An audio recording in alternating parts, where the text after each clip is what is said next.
இந்த ஃப்ளிக்ஸ் ஜெட்ஸ் தமிழ் சேனலுக்கு வந்ததுக்கு நன்றி. இந்திய மற்றும் உலக மொழிகளில் உள்ள படம் மற்றும் சீரியல்ஸை அலசி ஆராய்ஞ்சி அக்குவேர் ஆணிவேர் ஆக்கி பார்க்கலாமா வேணாமான்னு நீங்க முடிவு பண்றதுக்கு ஒரு ரேட்டிங் கொடுக்கறது தான் என்னுடைய வேலை. வாங்க இன்னைய வீடியோக்குள்ள போகலாம். இன்னைக்கு நாம பார்க்க போறது நெட்ஃபிளிக்ஸ்ல வெளியாயிருக்கிற டெல்லி கிரைம் வெப் சீரிஸோட விமர்சனம். இந்த சீரீஸ்ல ஷெஃபாலி ஷா மற்றும் ஹுமா குரேஷி முக்கிய வேடங்கள்ல நடிச்சிருக்காங்க. ஹிந்தி ஒரிஜினலான இது தமிழ் டப்பிங்லயும் வெளியாயிருக்கு. இப்போ வந்திருக்கிறது சீசன் 3. ஒரு 5-6 வருடங்களுக்கு முன்னாடி வந்த சீசன் 1 டெல்லியில நடந்த கொடூரமான நிர்பயா வழக்க மையமா வச்சு எழுதப்பட்டது. அந்த கேஸை ரொம்ப சென்சிட்டிவாகவும் மெலோட்ராமேட்டிக்கா இல்லாம ரொம்ப ரியலிஸ்டிக்காகவும் என்கேஜிங்காகவும் எடுத்ததுனால இந்த சீரீஸ் பெரிய வெற்றி பெற்றது. சீசன் 2 ஓரளவுக்கு சுமாரான ஒரு சீசன் தான். இப்போ வந்திருக்கிற சீசன் 3 இதே மாதிரி பெண்களுக்கு எதிராக உள்ள வன்கொடுமைகளை சித்தரிக்கிற வகையில ஹியூமன் டிராஃபிக்கிங்கை பத்தி எடுக்கப்பட்டிருக்கு. இந்த சீசன் எப்படி வந்திருக்கு அப்படிங்கிறத மேல பார்க்கலாம். டெல்லி கிரைம் பேருக்கு ஏத்த மாதிரி முதல்ல ஒரு கிரைம் த்ரில்லர், ஆனா ஆக்ஷன் த்ரில்லர் மாதிரி இல்லாம போலீஸ் ப்ரொசீஜரல் அப்படின்னு சொல்லக்கூடிய இந்த இன்வெஸ்டிகேஷன், சஸ்பென்ஸ், ஆக்ஷன் எல்லாத்தையும் கலந்து ரொம்பவே யதார்த்தமா எடுக்கப்பட்ட ஒரு சீரீஸ். சீசன் 3 பார்க்கணும்னா மற்ற 2 சீசனையும் பார்க்கணுமானா அதுக்கான அவசியம் இல்லை. டைரக்டா இந்த சீசனையே பார்க்கலாம். என்ன, எல்லா பாத்திரங்களுக்கும் ஒரு இன்ட்ரோடக்ஷன்லாம் இருக்காது. ஆனா மெயின் கதை ஒவ்வொரு சீசனுக்கும் தனி தான். ஆனா நான் ஏற்கனவே சொன்ன மாதிரி சீசன் 1 ரொம்பவே அருமையா எடுக்கப்பட்ட ஒரு சீசன். விருப்பப்பட்டவங்க அதை வேணா கண்டிப்பா முதல்ல பார்க்கலாம். கதைன்னு பார்த்தா நம்ம ஹீரோயின் ஷெஃபாலி ஷா நடிச்ச வர்த்திகா பாத்திரம். இவங்க ஒரு சீனியரான ஐபிஎஸ் அதிகாரி. இவங்களோட கணவரும் ஐபிஎஸ், வளர்ந்த மகளும் இவங்களுக்கு உண்டு. அவங்க இப்போ ஒரு ரிப்போர்ட்டரா வேலை செய்யறாங்க. உயர் அதிகாரிகளை மதிக்காம சில காரியங்களை செஞ்சதுனால இப்போ இவங்கள அஸ்ஸாமுக்கு மாத்திட்டாங்க. அங்க அகஸ்மாத்தா ஒரு லாரியை சோதனை போடும் பொழுது அங்கே இருந்து கடத்தப்பட்டு டெல்லிக்கு கொண்டு போக உள்ள 10 இளம்பெண்கள் சிக்கிறாங்க இவங்க கிட்ட. இத மேல தூண்டி துருவி விசாரிக்கும் பொழுது இதே போல இன்னும் 20 பெண்கள் உள்ள ஒரு லாரி ஏற்கனவே டெல்லிக்கு போயிட்டு இருக்கிறத தெரிஞ்சுக்கிறாங்க.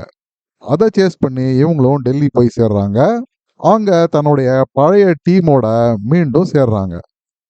பழைய டீம்ல உள்ள நீதி சிங், இவங்களும் ஒரு ஐபிஎஸ் அதிகாரி. அவங்க ஒரு சைல்டு அபியூஸ் கேஸ்ல வேலை செஞ்சுட்டு இருக்காங்க. அப்போ இந்த 2 கேஸும் சம்பந்தப்பட்டிருக்கிறது போக போக இவங்களுக்கு தெரிய வருது. மேலும் விசாரணைகள்ல ஒரு பெரிய தேசிய அல்ல இன்டர்நேஷனல் லெவல் கேங்கை பத்தி இவங்களுக்கு தெரிய வருது. மொத்தமான நார்த் இந்தியா மற்றும் ஈஸ்ட் இந்தியா எல்லா இடத்துல இருந்தும் பெண்கள் சிறுவர்களை கடத்தக்கூடிய ஒரு கும்பல் இது.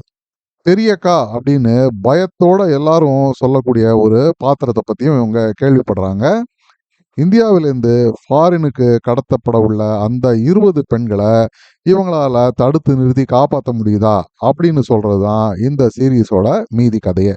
இந்த சீசன்ல எனக்கு ரொம்ப பிடிச்சதுன்னா முதல்ல இதோடைய டைட்டான ஸ்கிரிப்ட், விறுவிறுப்பான காட்சிகள், மெயின் தீம்ல இருந்து அங்க இங்க துளி கூட நகராம நேர்கோட்லயே போய் இந்த ஹியூமன் டிராஃபிக்கிங்கோட எல்லா கோணங்களையும் எக்ஸ்போஸ் செஞ்சதுதான். இந்தியா முழுக்க எப்படி சின்ன பசங்க கடத்தப்பட்டு சொந்த பந்தங்களாலேயே விற்கப்பட்டு வீட்டை விட்டு ஓடி வந்து இப்படி பல வழிகள்லையும் தினம் 100 கணக்குல பெண்களும் சிறுவர்களும் இந்த கூட்டங்கள் கையில எப்படி மாட்டிக்கிறாங்க, அதுக்கப்புறம் இந்த கூட்டம் இவங்களெல்லாம் எப்படி கடத்தல் செய்யறாங்க, எப்படி பிராத்தல்ஸ்ல விற்கிறாங்க, சில கிராமப்புறங்கள்ல விலைக்கு மருமகளா விற்கப்படுறாங்க, வெளிநாடுகளுக்கு கடத்தப்படுறாங்க. இப்படி பல வகையிலையும் இந்த வியாபாரம் எப்படி பரவி நடக்குது அப்படிங்கிறத விலாவாரியா த்ரில் கொஞ்சம் கூட குறையாம ரொம்பவே நிதர்சனமா படமாக்கப்பட்டிருக்கு இந்த சீரீஸ்ல. மிகப்பெரிய பாராட்டுகள் இதுக்கு. அடுத்து எனக்கு ரொம்ப பிடிச்சது இந்த சீரீஸோட பெரிய ஸ்ட்ரென்த் இதோடைய நடிப்பு தான். ஷெஃபாலி ஷா இவங்க தான் நம்ம சீரீஸோட ஹீரோயின். அந்த காலத்துல தமிழ் நடிகையான சரிதா மாதிரி பெரிய கண்கள் இவங்களுக்கு. எல்லா நடிப்பையும் அந்த கண்கள் மூலமாவே வெளிப்படுத்துவாங்க. இன்ஃபேக்ட் இவங்க மட்டும் இல்ல, இந்த சீரீஸ்ல வர வில்லி, அப்புறம் இந்த சைடு ரோல்ல வரவங்க, இந்த மாதிரி பல பேருக்கும் பெரிய கண்கள் உண்டு. நம்ம ஊர் டைரக்டர் பாலச்சந்தர் அவருடைய ஹீரோயின் எல்லாருக்குமே பெரிய கண்கள் இருக்கும். அதே மாரி இந்த இயக்குனர் தனுஷ் சோப்ராவுக்கும் பெரிய கண்கள்னா பிடிக்குமான்னு தெரியல. அடுத்தது இந்த சீசன்ல வர அந்த வில்லன் பாத்திரங்கள், எஸ்பெஷலி பெரியக்கா அப்படிங்கிற அந்த மெயின் வில்லி பாத்திரம். ஹுமா குரேஷி ரொம்பவே அமர்க்களமா நடிச்சிருக்காங்க. இவங்க கேரியர்லயே இது ஒரு ரொம்ப முக்கியமான ரோல் அப்படின்னு சொல்லலாம். தவிர மத்த எல்லா பாத்திரங்களுமே ரொம்பவே எதார்த்தமா நடிச்சு குடுத்துருக்காங்க. இந்த 2 விஷயங்கள்னாலேயே இந்த சீரிஸ் ரொம்பவே வாட்சபிளா இருக்கு. இது தவிர டெக்னிக்கலா நல்ல பட்ஜெட்ல நல்ல location, sets, lighting, costume, stunts இது எல்லாமே டாப் நாட்சா வந்திருக்கு இந்த சீரிஸ்ல.